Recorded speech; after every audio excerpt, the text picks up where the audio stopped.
Good morning and welcome to Yarmouth today. The fog is just starting to burn off. We're just into October and we're looking this morning at a Hardy 42 Commodore motor yacht. She's a big four-berth cruising semi-displacement hull form built by Hardy boats. So plenty of commercial heritage behind her.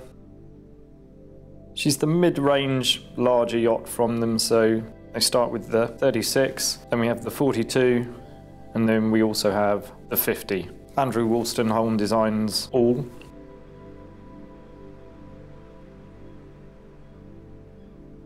So looking at keen interest today, she's a late version. She's a 2009 moulded yacht.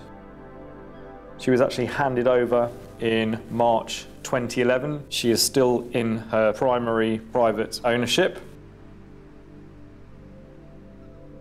We'll just go on board, have a good walk around the decks, and then pop along inside. So as you can see, we've got decent stout handrails right the way around. There's the fog. Eventually it does clear.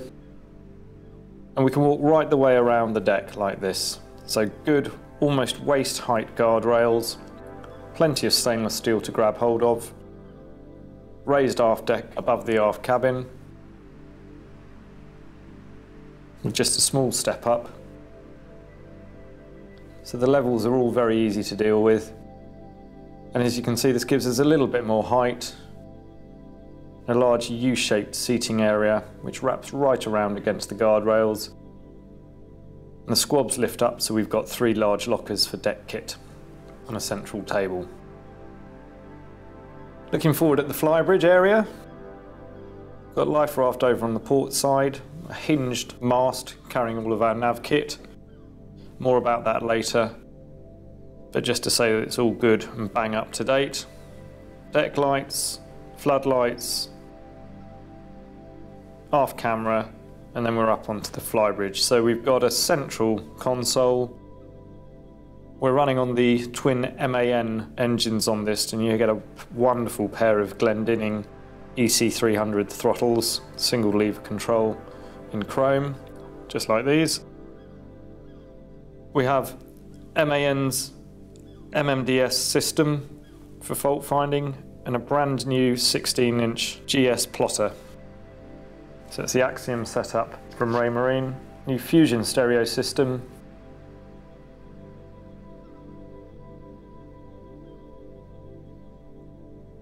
That's the MMDS system, so it's fault finding and alerts on any of the engine and mechanics.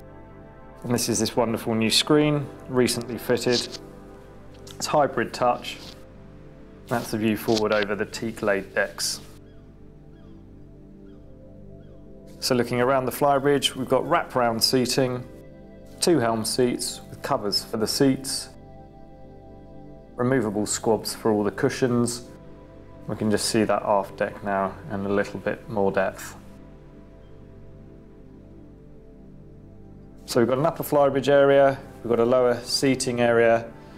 We can look over onto the bathing platform. We've got a kayak stored at the moment. There's a nice central lazarette locker which is full depth and goes out quite a way to the sides of the boat also. So going down onto main deck level now, we'll just walk up towards the bows. As you can see, plenty of midship cleating possibilities here.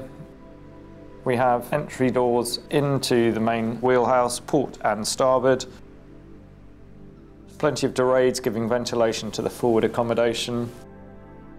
And a decent sized electric anchor windlass with rope facility on the port side, main gypsy on starboard. This is a Vita set, and again, really nice deck gear on these boats. Very easy to work and very safe throughout. It's a nice flat working decks, dorades, triple screens, decent wipers, and I love the way that these boats go through the water. So we've got a completely round hull form. We've got a central keel that runs right the way back, so very, very easy tracking in decent conditions. And when it cuts up rough, you just increase a little bit of power and the bows absolutely cleave to leave you with fairly clear screens still. So at the main console we've got two big new screens, they're both 16s. We've got the central Glendinning controls, we've got autopilot, we've got all engine data up above your head so it's exactly where you want it. All electricals, including inverters, chargers and all the rest of it, are top on the right, and this is your main engine and domestic isolators, and it also gives you voltage readouts for kit coming into the boat. Pair of cab 525s here. They're adjustable shock absorbing seats sitting on top of a pair of nice teak lockers, so as a driver's lot it's pretty darn good.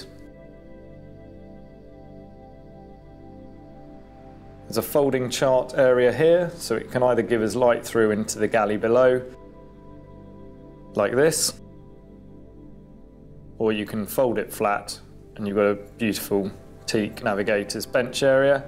And there's actually a fold forward twin seat bench with a little footrest that hinges out also behind me. So going forward, we drop down, got about 3 stairs, and then we're down into the galley. We've got blonde Corian worktops, big hob, twin sinks,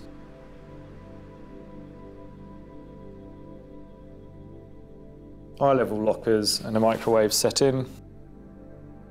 So good ventilation down here. We've got an extractor fan. There's actually a locker underneath the cabin sole here. And then we've got one of these really nice does-it-all oven clever things in stainless steel. And that's the hob, which is Bosch. It's an upgrade from the normal one, so it is the full induction one. And over on the port side, we've got the pantry area. So we have the bilge alarm and wastewater management system. Got a Zanussi Aquacycle washer dryer, decent size isotherm fridge and a freezer compartment.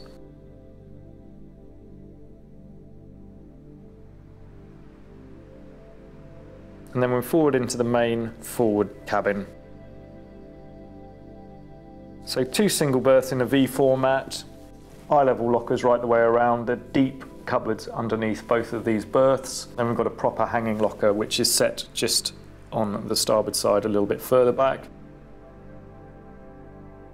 We've got Eberspacher giving us a wet therm heating system to manage our temperatures on board and allow all winter usage. Fans just behind these vents. And then we've got a forward ensuite. As we come into here, you can see you've got heated towel rails, heater outlets, shower is round to the right, all very, very clean. Her owner knows exactly what he's doing. It's maintained very, very nicely. The boat shows well, she runs well. She's just a really nice example of type.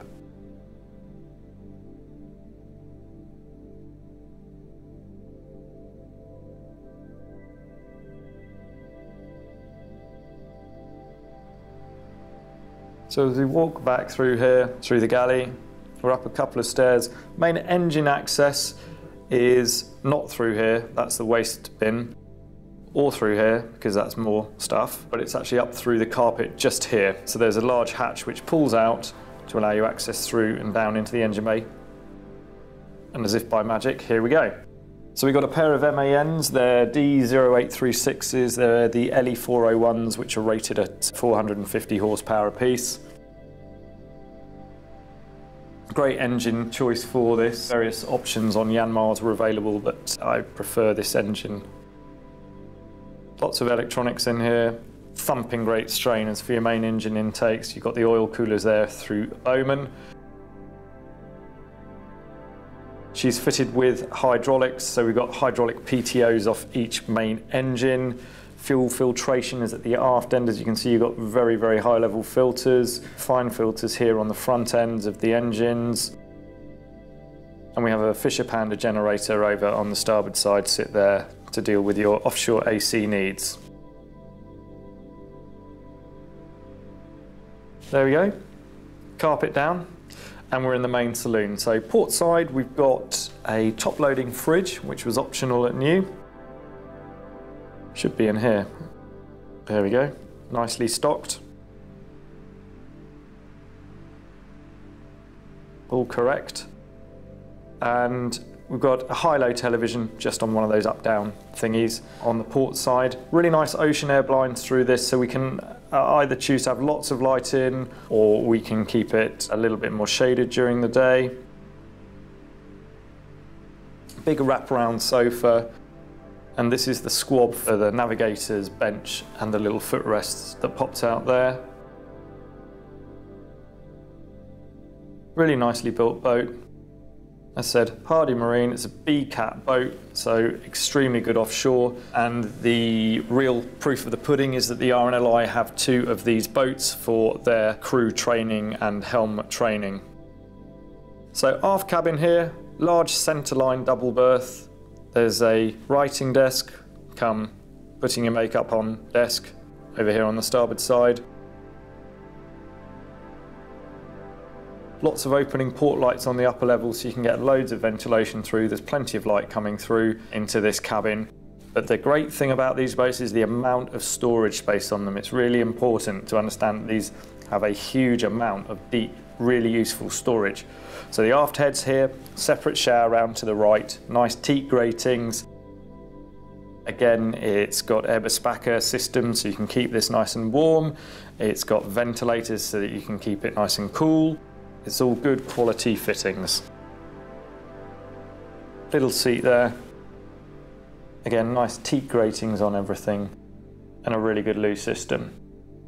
So as said, we really need as much storage volume as we can do to go cruising. So we've got 2 whopping great lockers here with decent rails on them. Little TV set onto the screen there.